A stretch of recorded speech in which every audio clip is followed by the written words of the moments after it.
నమస్తే, నేను ప్రశాంత్. ఆంధ్రప్రదేశ్ మీద నరేంద్ర మోడీ గారి ప్లానింగ్ ఏంటి? ఇప్పుడు ఖాళీగా ఉన్న రాజ్యసభని మరి ఎవరికి ఇవ్వబోతున్నారు? మరి ఏం జరగబోతుంది అనే విషయాలు అయితే తెలుసుకుందాం. దీని గురించి అయితే మాట్లాడేందుకు ప్రస్తుతం మనతో పాటు సీనియర్ జర్నలిస్ట్ సిఎస్ రావు గారు ఉన్నారు. నమస్తే అండి. నమస్తే సార్, నరేంద్ర మోడీ గారిది ఇప్పుడు అసలు ఆంధ్రప్రదేశ్లో ప్లానింగ్ ఏంటి ఆంధ్రప్రదేశ్ మీద? అండ్ ఇప్పుడు ఖాళీగా ఉన్న రాజ్యసభ ఏదైతే ఉందో దాన్ని ఎవరికి ఇవ్వబోతున్నారు?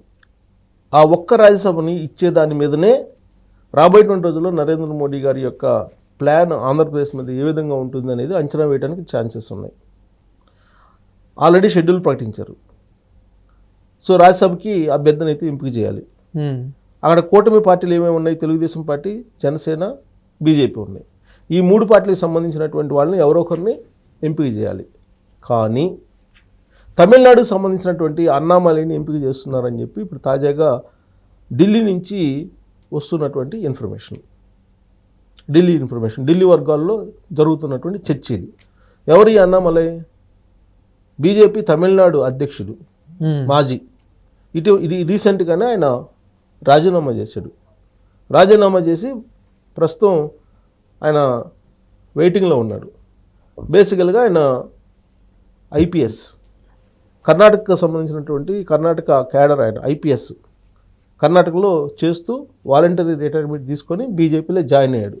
బీజేపీలో జాయిన్ అయ్యి తమిళనాడు బీజేపీ అధ్యక్షుడిగా పనిచేసి తమిళనాడులో బీజేపీని బలోపేతం చేసే దాంట్లో చాలా వరకు సక్సెస్ అయ్యాడు అతను. మరి ఆల్ ఆఫ్ సడన్గా ఎందుకు ఆయన్ని రాజీనామా చేయించారు బీజేపీ అధ్యక్ష పదవి నుంచి అని చెప్పి అనుకోవచ్చు. అక్కడ అన్నాడీఎంకే తోటి పొత్తు పెట్టుకునే దానికి అన్నామలై చేత రాజీనామా చేయించారు అనేది ఒక వర్షన్ వినిపిస్తుంది. ఎందుకు? అక్కడ పళనిస్వామిని సీఎం అభ్యర్థిగా అనౌన్స్ చేసి బీజేపీ అన్నాడీఎంకే తోటి పొత్తు పెట్టుకొని అసెంబ్లీ ఎన్నికలకు వెళ్తుంది. ఒకవేళ అన్నామలై ఉంటే కనుక బలమైన నాయకుడు బీజేపీలో ఉన్నాడు కాబట్టి రాబోయే రోజుల్లో బీజేపీ అధికారంలోకి వస్తుందనేటువంటి ప్రచారం వెళ్తే కూటమికి ఓట్ బ్యాంకు నష్టం జరుగుతుంది అనే ఉద్దేశంతో అన్నామలైని రాజీనామా చేయించారు అనేది ఒక అభిప్రాయం తమిళనాట చక్కలు కొడుతుంది. తెలంగాణలో ఏ విధంగా అయితే 2023 అసెంబ్లీ ఎన్నికలకు ముందు బండి సంజయ్ గారి చేత రాజీనామా చేయించారు, సేమ్ అదే తరహాలో అక్కడ చేయించారు అనేది. సో ఇప్పుడు అక్కడ అన్నాడీఎంకే తోటి పొత్తు పెట్టుకున్నారు. అక్కడ అధికారంలోకి రావాలి కూటమి అని చెప్పి ఏ విధంగా అయితే ఆంధ్రప్రదేశ్లో కూటమి అధికారంలోకి వచ్చిందో అదే తరహాలో తమిళనాడులో కూడా విజయ్ పార్టీ ఉంది ఒకటి. జనసేన పార్టీ లాగా ఆడ హీరో విజయ్ కూడా ఒక పార్టీ పెట్టారు.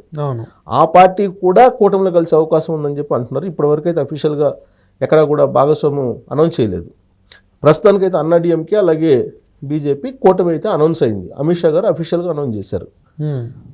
సీఎం అభ్యర్థి కూడా పళనిస్వామి పేరుని అనౌన్స్ చేసేసారు. ఇంతవరకు క్లారిటీ ఉంది. సరే, విజయ్ పార్టీ కలుస్తుందా, భాగస్వామ్యం అవుతుందా లేదా అనేది ఫర్దర్గా తెలిసేటువంటి అవకాశం ఉంది. అది కూడా కలిసే అవకాశం ఉందని చెప్పి తెలుస్తుంది. అంటే ఆంధ్రప్రదేశ్లో ఏ ఈక్వేషన్ తోటైతే 2024 ఎన్నికల్లో వెళ్ళారో అదే ఈక్వేషన్ తోటి తమిళనాడులో వెళ్ళాలని చెప్పి అనుకుంటున్నారు. ఈ క్రమంలోనే అన్నామలైని తప్పించారు అక్కడ అధ్యక్ష పదవి నుంచి. మరి అన్నామలైని ఏం చేయబోతున్నారు? పైగా ఆయన వెనుకబడిన వర్గాలకు సంబంధించినటువంటి లీడరు. సో ఆయనకు కనుక అన్యాయం జరిగితే దాని ప్రభావం అసెంబ్లీ ఎన్నికల మీద ఉంటుంది. అందుకని ఆయనకి పదోన్నతి కల్పించాలి. ఏం పదోన్నతి కల్పించాలి? కేంద్ర మంత్రిగా తీసుకోవాలి. కేంద్ర మంత్రిగా తీసుకోవాలంటే ముందు ఆయన ఎంపీ కావాలి. సో అందుకని ఇమీడియట్గా ఖాళీగా ఉన్నటువంటి రాజ్యసభ ఏదంటే ఆంధ్రప్రదేశ్లో ఖాళీ అయింది. ఆ ఖాళీ అయినటువంటి రాజ్యసభ ఎవరిది? విజయసాయిరెడ్డి గారు ఈ మధ్య రాజీనామా చేశారు వైఎస్ఆర్ కాంగ్రెస్ పార్టీకి.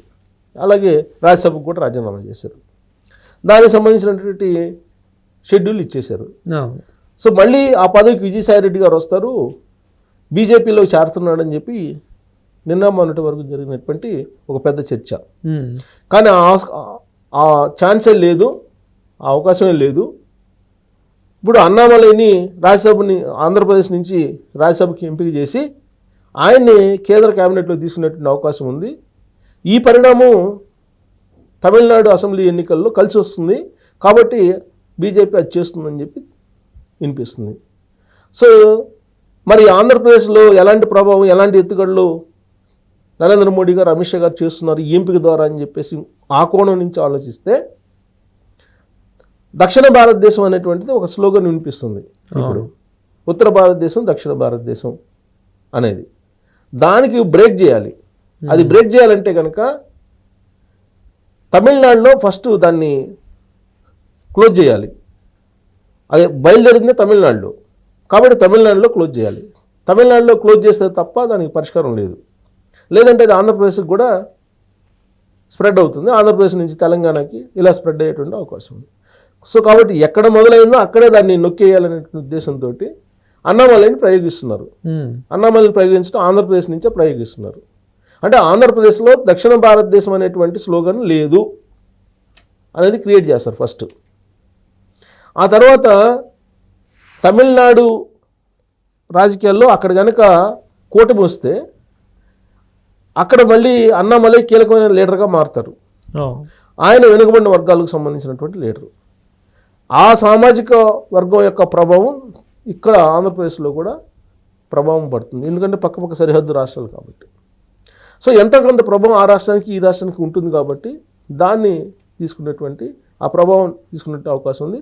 ప్లస్ అన్నామలైని ఆంధ్రప్రదేశ్ రాజకీయాల మీద ఒక పెద్దగా పెట్టేటువంటి అవకాశం కూడా ఉంది. ఇప్పటివరకు ఆంధ్రప్రదేశ్ బీజేపీకి సంబంధించి కీలకమైనటువంటి లీడర్లు, వ్యూహాత్మకమైనటువంటి లీడర్లు, పార్టీని వేగంగా నడిపించేటువంటి లీడర్లు లేరు. సో అన్నామలైని ప్రయోగించడం ద్వారా ఆంధ్రప్రదేశ్లో రాబోయేటువంటి రోజుల్లో బీజేపీ అధికారంలో రావడానికి ఒక స్టెప్ వేస్తుందని చెప్పి అనుకోవచ్చు. అక్కడ అన్నామలైకి బాధ్యతలు అప్పచెప్తే, పైగా అక్కడి నుంచి రాజ్యసభకు ఎంపిక చేస్తే ఆంధ్రప్రదేశ్ సంబంధించినటువంటి లీడర్ అని చెప్పే భావన కలుగుతుంది ఫస్ట్ ఆఫ్ ఆల్. ఎలాగ ఆయన కేంద్ర మంత్రి పదవి ఇచ్చే అవకాశం ఉంది. వన్స్ కేంద్ర మంత్రి పదవి ఇచ్చిన తర్వాత ఆంధ్రప్రదేశ్ మీద కాన్సన్ట్రేషన్ చేస్తారు. సో అన్నామలైకి ఆంధ్రప్రదేశ్ బీజేపీకి సంబంధించినటువంటి బాధ్యతలు ఒకవేళ నేరుగా అధ్యక్షుడిని కాకపోయినప్పటికి కూడా మొత్తం పర్యవేక్షణ అప్పచెప్పే అవకాశం ఉంది. ఎందుకంటే తమిళనాడులో ఏమీ లేనటువంటి తమిళనాడులో బీజేపీకి ఎంతో కొంత ఆయన బలోపేతం చేయగలిగారు, ఉనికిని కాపాడగలిగారు. ఆంధ్రప్రదేశ్లో కూడా ఆయన బీజేపీని బలోపేతం చేయడానికి పనికొస్తాడనేటువంటి ఉద్దేశంతో ఈ ఉన్నటువంటి ఒకే ఒక్క రాజ్యసభని ఆయనతోటి ఫిలప్ చేయాలనే ఆలోచన చేస్తున్నారని తెలుస్తుంది. విజయసాయిరెడ్డి గారికి అయితే ఇప్పటికిప్పుడు ఇచ్చేటువంటి అవకాశం లేదు. ప్లస్ ఆయన ఏం చెప్తున్నాడు, నేను వ్యవసాయం చేసుకుంటాను, రాజకీయాలతో సంబంధం లేదు అంటున్నారు. కానీ అది ఎవరు నమ్మట్లా. ఆయన గురించి తెలిసినటువంటి వాళ్ళు ఎవరు దాదాపుగా నమ్మట్లా. బీజేపీలో చేరతారు అని చెప్పి తెలుస్తుంది. బీజేపీలో చేరాలంటే చంద్రబాబు నాయుడు గారు ఒప్పుకోవాలి. చంద్రబాబు నాయుడు గారు ఒప్పుకోవాలంటే ఈ లిక్కర్ స్కామ్లో అతను అప్రూవల్గా మారాలి. ఇప్పుడు ఇవాళ విచారణ ఎదుర్కొంటున్నారు. అప్రూవ్గా మారితే అప్పుడు చంద్రబాబు నాయుడు గారు నమ్ముతారు. అప్రూవ్గా మారకపోతే నమ్మరు కదా. ఎందుకనంటే కిట్పోకో కేసులో A1 A2గా ఉన్నారు జగన్మోహన్ రెడ్డి గారు, సాయిరెడ్డి గారు. కాబట్టి లిక్కర్ స్కామ్ ఒక్కటే జగన్మోహన్ రెడ్డి గారి మేరకు చుట్టుకునే అవకాశం ఉంది సాయిరెడ్డి గారు కనుక అప్రూవ్గా మారితే. అలా జరిగితే కనుక ఎన్ఓసి ఇస్తారు. ఏది మీరు బీజేపీలో చేరడానికి నో అబ్జెక్షన్ అని అంటారు చంద్రబాబు నాయుడు గారు. అప్పుడు బీజేపీలో చేరతారు. బీజేపీలో చేరిన తర్వాత బీజేపీ వాళ్ళు కూడా అంత తేలిగ్గా ఇవ్వరు. అప్పుడు కూడా వాళ్ళు కూడా ఒక లిట్మస్ టెస్ట్ని పెడతారు. ఇప్పుడు చంద్రబాబు నాయుడు గారు ఎన్ఓసి ఇవ్వడానికి ఏ విధంగా అయితే ఒక టెస్ట్ లాంటిది ఎక్స్పెక్ట్ చేస్తున్నారో సేమ్ బీజేపీలో కూడా అదే చేస్తారు. తమిళనాడు ఎన్నికల్లో ఈయన్ని ఆర్థిక వనరుల సమీకరణ కోసం ఉపయోగించుకుంటారు. అక్కడ సక్సెస్ అయితే అప్పుడు ఆలోచిస్తారు ఈయన గురించి. అప్పటి వరకు సాయిరెడ్డి గురించి ఆలోచించరు. కాబట్టి సాయిరెడ్డి ఖాళీ చేసినటువంటి రాజ్యసభ అన్నామలైకి ఇచ్చే అవకాశం ఉంది. అన్నామలైని ఆంధ్రప్రదేశ్ రాజకీయాల మీద ప్రయోగించి బీజేపీ అక్కడి నుంచి అధికారంలో రావాలి అనేటువంటి ప్రయత్నం చేస్తుంది. నరేంద్ర మోడీ గారి యొక్క స్టెప్ అదే అని చెప్పి భావించడానికి అవకాశం ఉంది. Thank you sir.